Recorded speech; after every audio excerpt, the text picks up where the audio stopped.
Hey folks, it's Joe from RideDynamics here. This is the first of a three-part series covering our adventures over in New Zealand. We're heading over to contest the Suzuki International Road Race Series. It's three rounds that are to be done. The first one is at Taupo in the middle of the North Island. The second one is Manfield, and the third one is in Whanganui on the Cemetary Street Circuit. The events are held by the Cemetary Circuit themselves. They've invited us over as an part of the international contingent. There's some guys heading over from the US, the UK, Ireland, and also from Australia.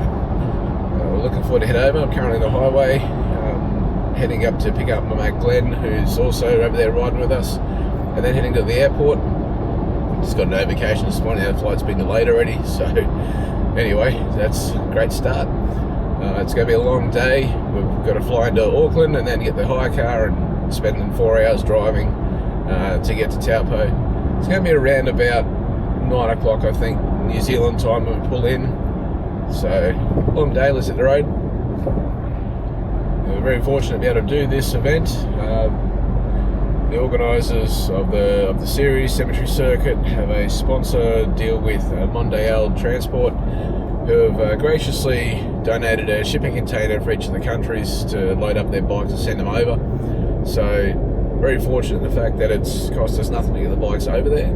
Also, the Suzuki International Series wanted to have obviously international riders, so all international riders are able to enter for free. All we needed to do was basically have our own personal insurance, and that's allowed us to attend this without breaking the bank.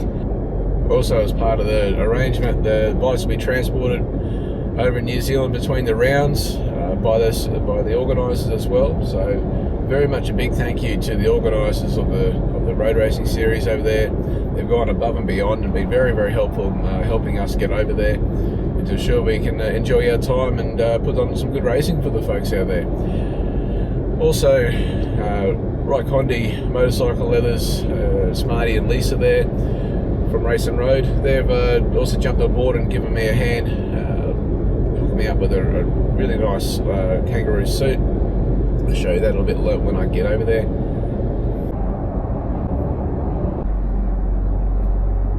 Hey Joe. Hey mate, how you going? Alright, yourself? Yeah, good. Just hit the Riverside Expressway, so I'll only be a few minutes away. Okay, I'll head down. Thanks mate. Okay mate, see you soon.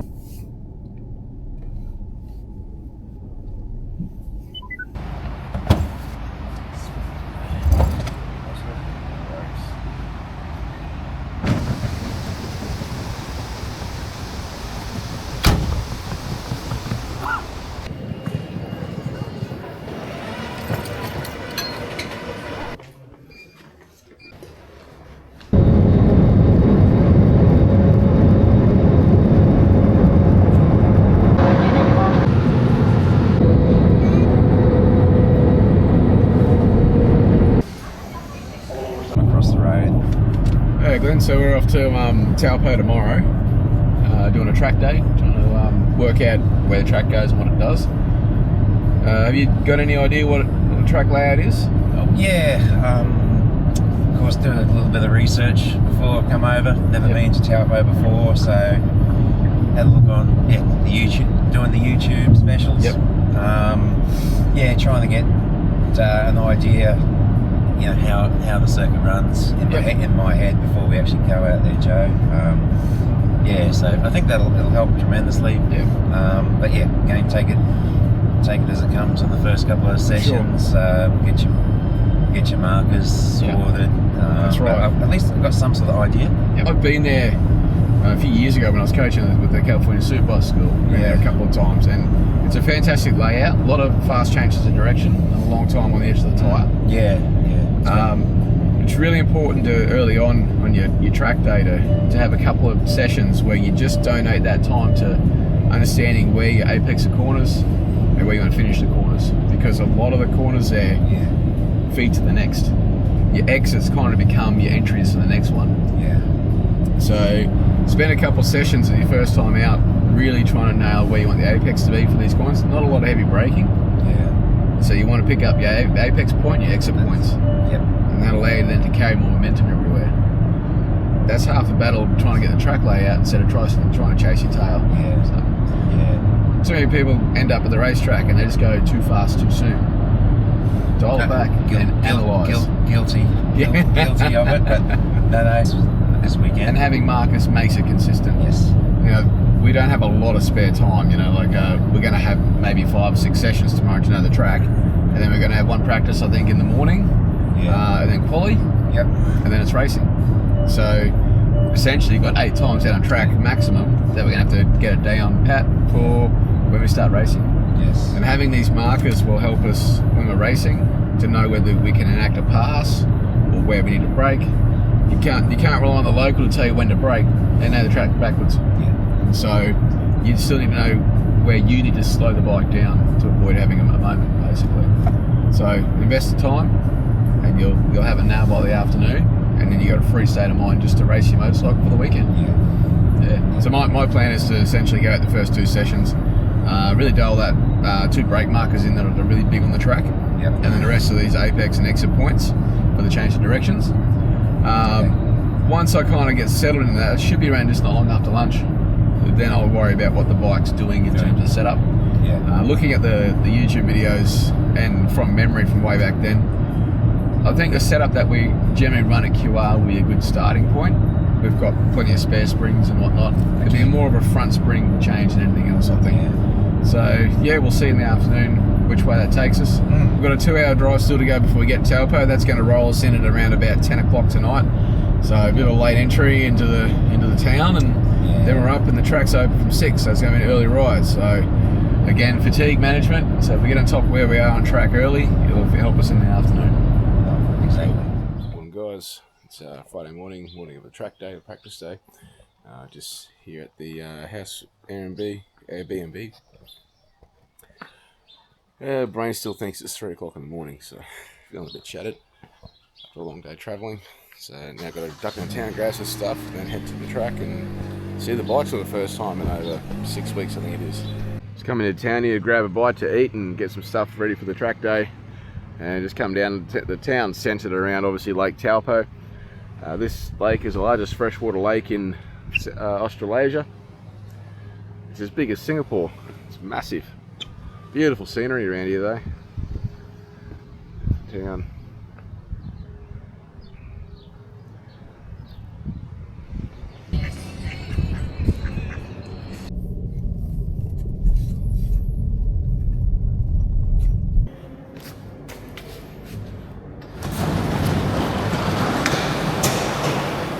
Here's our massive stack of Dunlop tyres.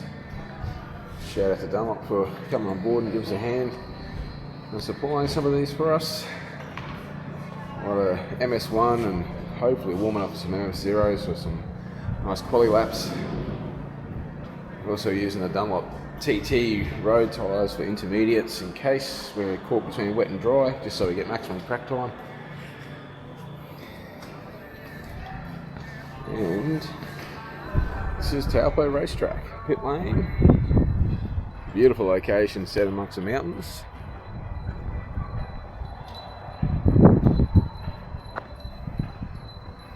Let's go have a look at the track, eh? Lovely, gloomy looking skies that I meant to clear up a bit today. Got a fair stiff breeze at the moment, so it should blow a lot of it out. Here is the racetrack. It's front straight. Last corner's down that way, this way. And that's turn 1 down there. Alright guys, so we're here just starting to set up everything. Machines are blending in the background there. To crate these to ship them over, we had to move all the handlebars, and myself had to relocate some steering stops so I could fit the bikes in the crates. So now I've got to go through and just reset up all the controls and levers and stuff to the right heights before we head out.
just had my first hit out of the Taupo Circuit. Very, very tricky track. There's a couple of corners that'll really catch you out. Some downhill entries from high speed down to very low speed. That's downhill, fortunately on camber, but the front end is fully committed at that point, and the option to keep scrubbing speed and turn tighter isn't really there. You really risk a chance of sort of losing the front end. So got to watch them. There's a couple in the infield. There's two other really important corners here. One of them is the fast right-hand kink that leads to the back corner of the racetrack. It's deceptively very fast. As you go in, you can't see the track, it's blind. And so you just got to commit, basically. So knowing where you are is really important. And then the last corner of the track before you come onto the back straight, it's a double apex. You really got to get in tight early and then run a little bit wide and come back in to get a good drive. It's going to be really important for myself racing, because I'm on an older machine against some up to 2019 model bikes, I believe. And so I'll probably be struggling for a bit of horsepower. So that corner is going to be the most important corner for me. Felt really foreign out there too, because I went out to Race and Road on the weekend just before heading out to here, and Smarty and Lisa and the crew there hooked me up with a brand new Recondi Roo racing suit. It's a really nice bit of kit. That's it there in the background. It's so light, so nice. CE2 armour in it. The full liner's removable. It's well worth the money, that thing, that's for sure. Very comfy. Mind you though, probably a pro tip here, maybe you should wipe off the shiny stuff that's in the showroom, because your seat becomes very bloody slippery. So I had that experience just out there in that first session as well, so the legs are working overtime to keep me on the bike. Also, they hooked me up with a brand new Alpine Stars Tech Air 5 plasma vest. That's my first time using an airbag. Barely even noticed it's on, actually. I chose the plasma vest because I plan on doing a bit more off-road riding as well, and that can switch the modes, so it's good value for money. And lastly, the worst thing I did was put some brand new gloves on to ride the brand new racetrack. Couldn't feel the handlebars to save my life. So the first few laps were just a very foreign experience. So hopefully I can get on with it now and concentrate on where I need to be on the racetrack and improve my lines and go better.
So Glenn, we're just going to go over a couple of points of interest on the track.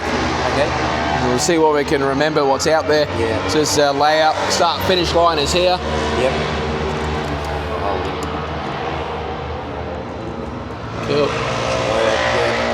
So we know we've got a 100 metre marker. Yeah, there's 100 and There's a 50. I'm doing 100 for the brake. Yep. I noticed that I get a point on the ripple strip just here. I get a first apex.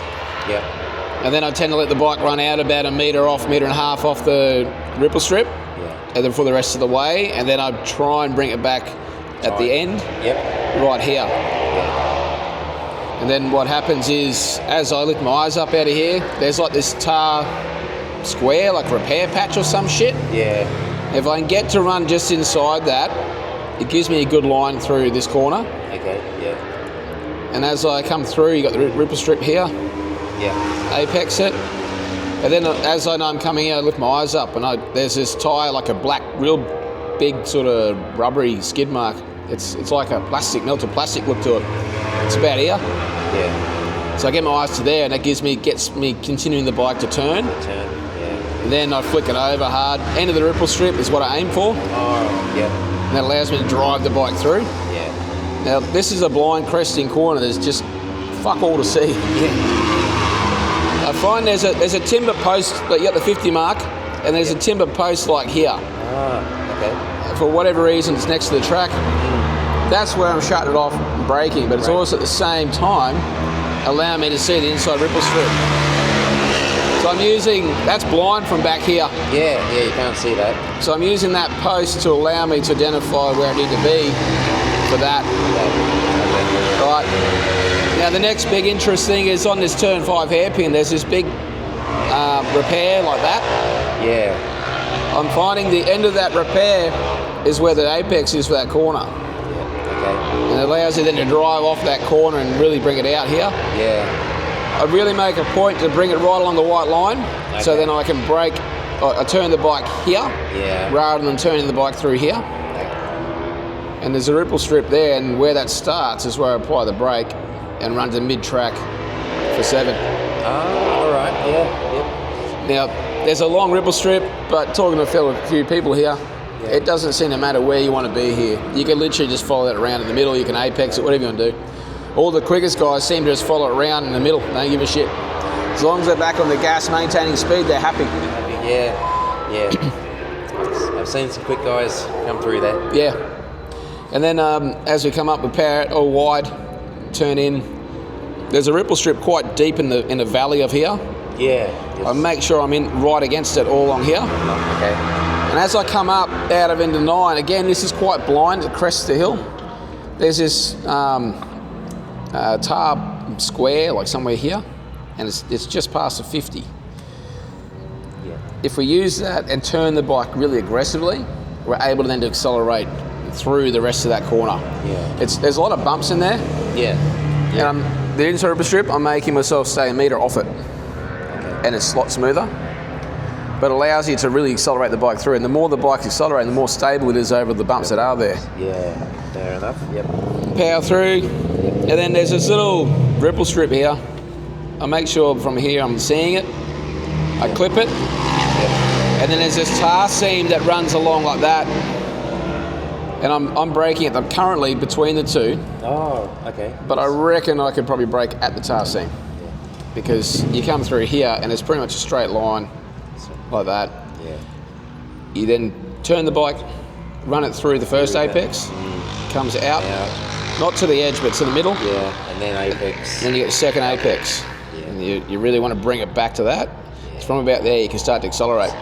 If you get that turn right, you're accelerating 4 metres before the apex. Yeah.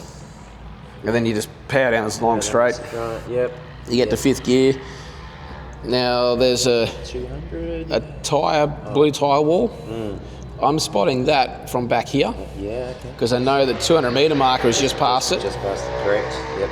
So if you're using that from back there, it's big and easy to see. Yeah. And it gives you your game plan for approaching this. Because you're doing 250k an hour along here. Yeah, it's quick. Like legitimate 250. And so the more you can identify here, the more calm you'll be at that speed.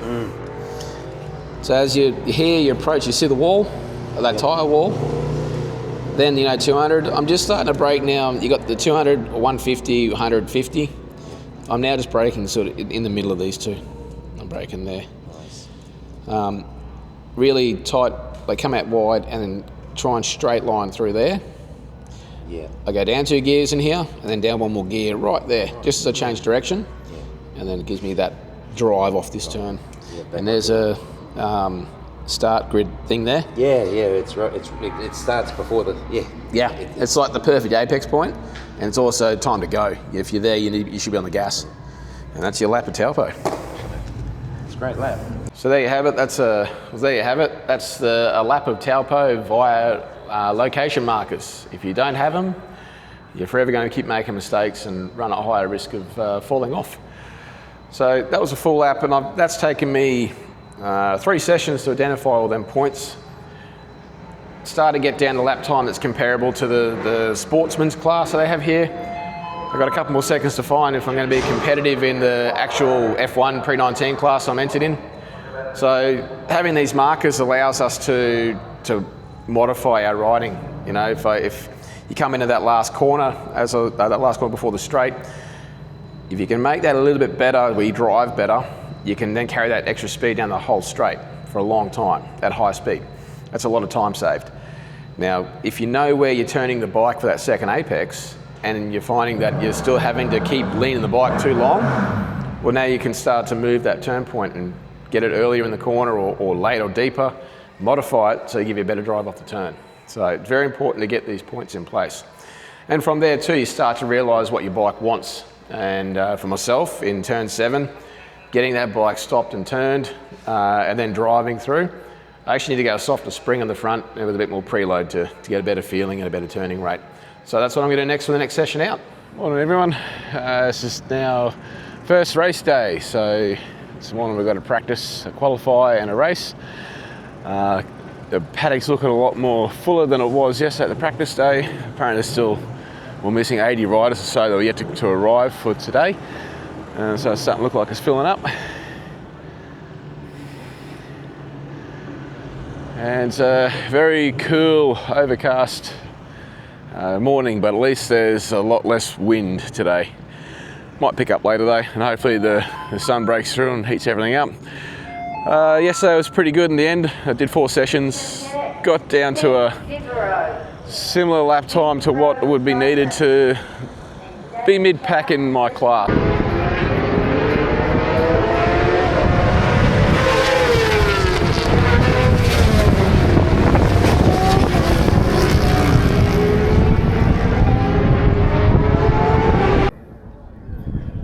Morning everyone, this is day 3, last day. Got 2 races today, both 10 lappers.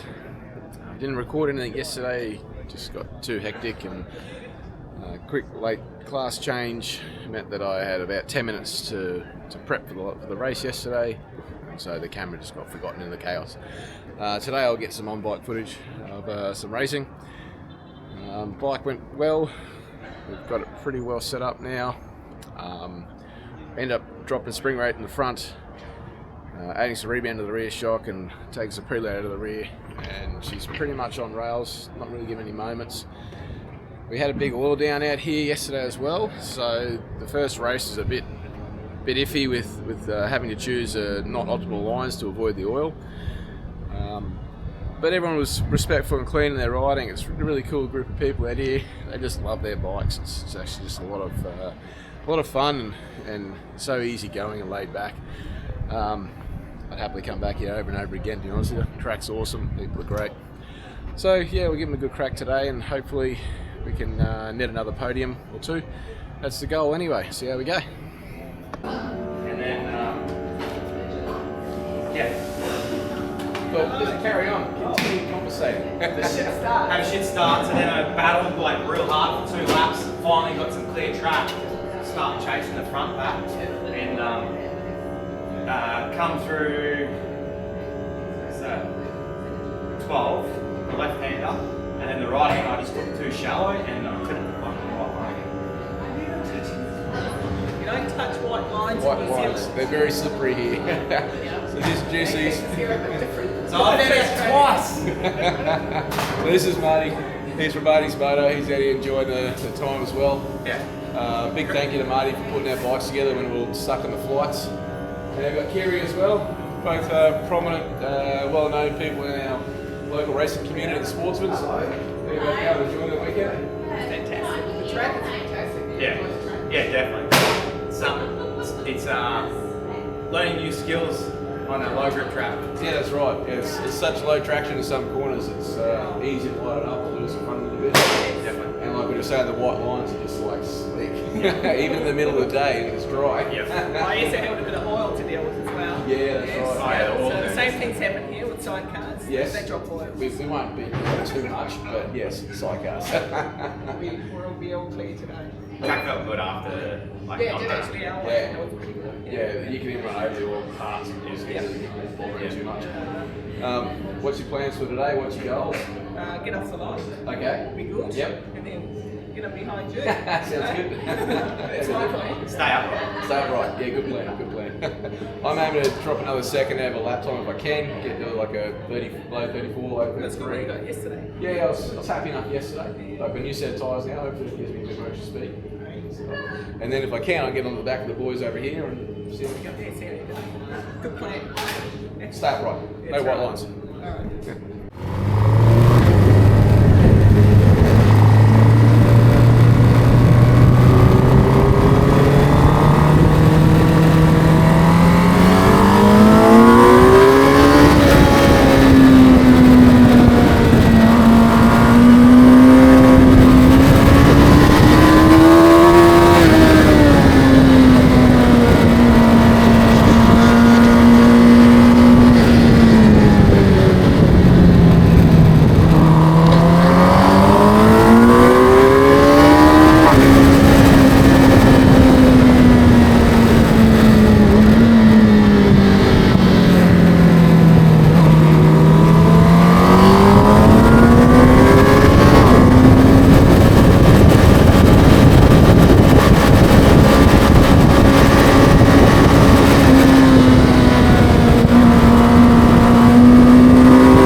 that was race 2 of the weekend.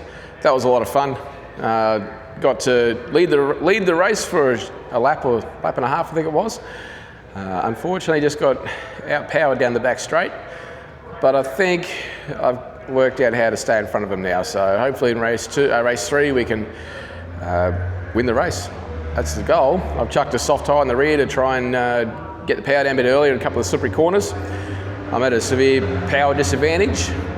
So if I can get on the gas earlier and smoothly and drive off, I can at least sit there and follow them into the next corner and try and attack them on the next one.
guys. Last race of the weekend done. Managed to bring it home in third. The track got really hot. Track temps were over 50 degrees and it turned really greasy. So the tyre choice I made wasn't exactly the right one, but I don't think I would have been able to keep up the two the guys who beat me, Malcolm on his GSXR 1000 and Richard on his shiny S1000RR. But that's okay. I learned a hell of a lot. It just had an absolute blast. The people here are so cool, so chilled. They just love bike racing. It's really cool. So the old girls did it right. The old K5 and K6 of Glenn and I. They held their own. Glenn was a solid mid-pack, chopping time down every session. And I was always on the podium, so really can't complain with the old things. They just work. They may have the horsepower, but they get around the corners beautifully. So, Glenn, what do you reckon, mate? Hey. Want to make the effort and come back another day? Mate, yeah, I'd love to come back. Yeah. No, really happy with progress this weekend. Yeah, you just chopped time. Yeah. Especially after that second race, you just dropped like seconds. Yeah, great. 4 seconds after, from race 1 to race 2. So what do you reckon is a big difference? What made you drop the time? Couple things. There was a huge oil line on the track, which was sort of putting me off a little bit. Yep. And once I saw a few guys hammering through there, that gave me Confidence. extra confidence there. Plus, attacking those internal corners. Steering a bit more. Yeah. Steering a bit more. Yeah. So really happy with progress. And, Yep. the Kiwis are good to race with. They are. Yeah, they're good fun. All right, guys. Well, we'll see you on the next one. Cheers.